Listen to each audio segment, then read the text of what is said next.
Welcome to Utah's Fly Corner. I'm going to show you how to tie a real quick bugger. Real quick woolly bugger. All you're going to need to tie it is yourself a long shank hook. This hook's an old Mustad 79580, size 8. I got about 15 wraps or so of fine lead wire on there. You're going to need one marabou feather. And you're going to need one hackle feather. That's all you're going to need for the fly. Keep it real simple. And of course you're going to need thread. I'm using black monocord. Start it up by the eye, just wrap back. Now to catch the lead, I pull this across, I take out extra line, I bring it in the back, loose loop, bring it around, and tighten it down, then wrap back over. Come down here, build up a little bit of a thread dam, and then come back over. Nice and tight wraps the whole time.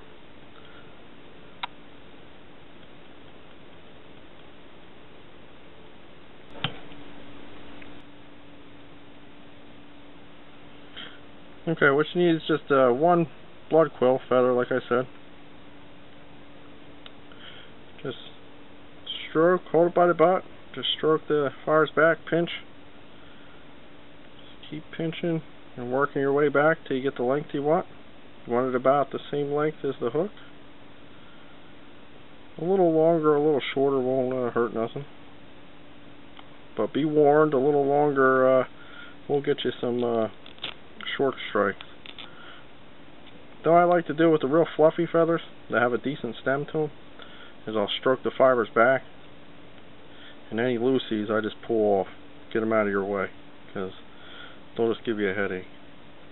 But pinch, you're going to pinch and loop it onto the top. And it's a good clump of marabou, so make sure you do. I like to do 2 tight ones,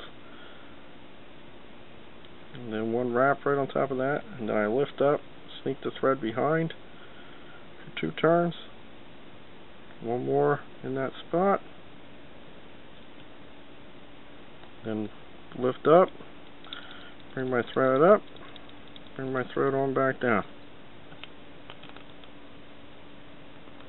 and just hold him back out of the way. Now your hackle, the one hackle, I like the whiting bugger packs. Basically, it's a neck hackle. It's a piece from a whiting neck. This one's grizzly dyed olive. It's a really nice color.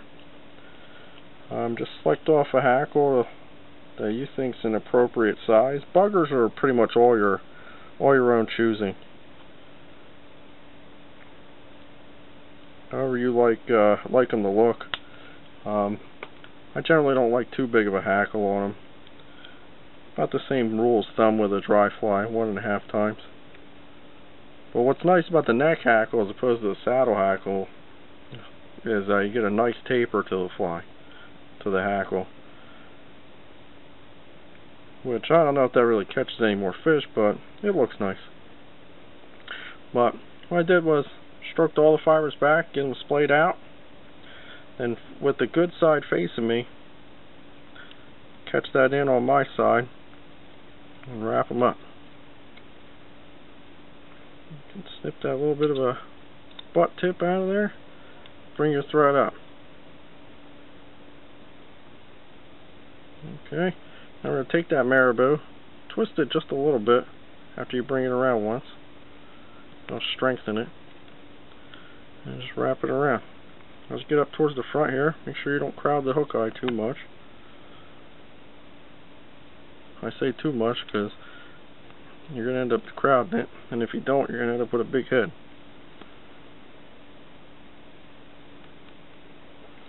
I catch that in with a couple of turns, and then make sure you throw those anchor wraps in there like that, because sometimes when you cut it, you end up getting your thread too. And if you don't have those anchor wraps in there, your thread's going to go falling.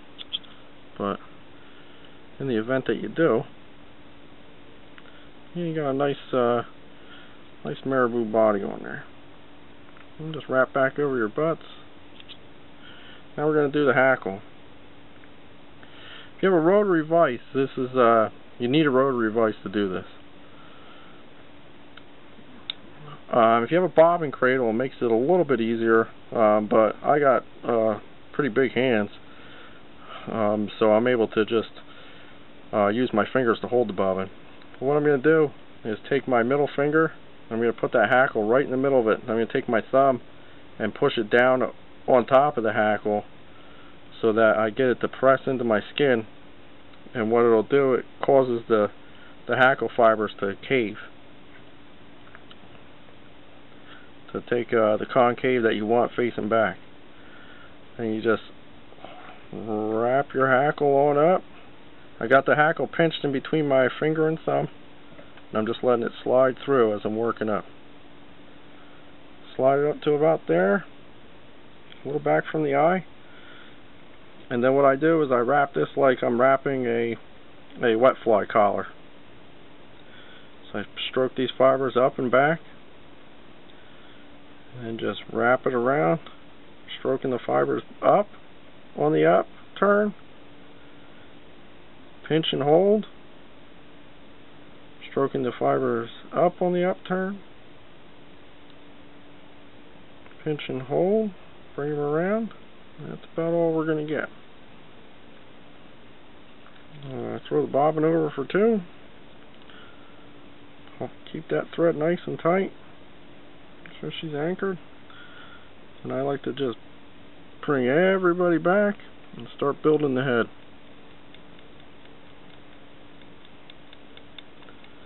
One thing I don't really worry about is the heads on buggers, because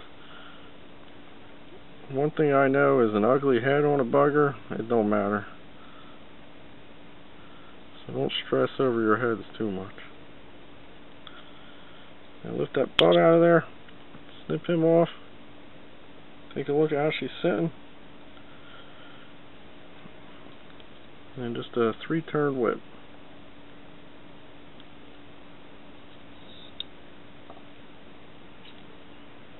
Got a little bit of fuzz in there on the whip.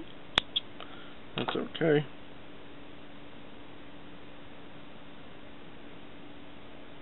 If your woolly buggers come out ugly looking, don't worry about it. The fish don't care if a bugger's pretty or not.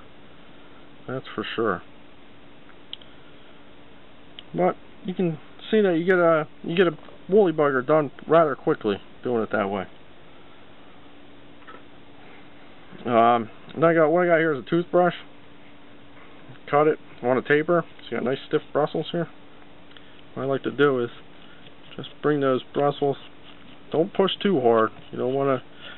What's nice with the marabou is the hackle stem is embedded into it because it's nice and soft, so it'll protect the hackle. And just work and take swipes, just going around. What we're doing is just bringing out the marabou and just bring everybody back again into place.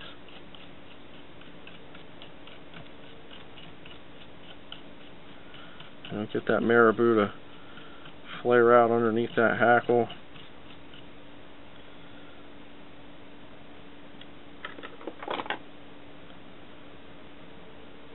And if you want, you can put some head cement on it. Shine up the head. But that's just a quick woolly bugger tie. Quick and easy way to do it. It takes a little learning how to hackle it like that, but once you do, you can see it goes pretty quick, and you end up with a nice hackle on it. I'm Johnny Utah. Check me out at my site, www.utahsflycorner.com. Thanks for watching.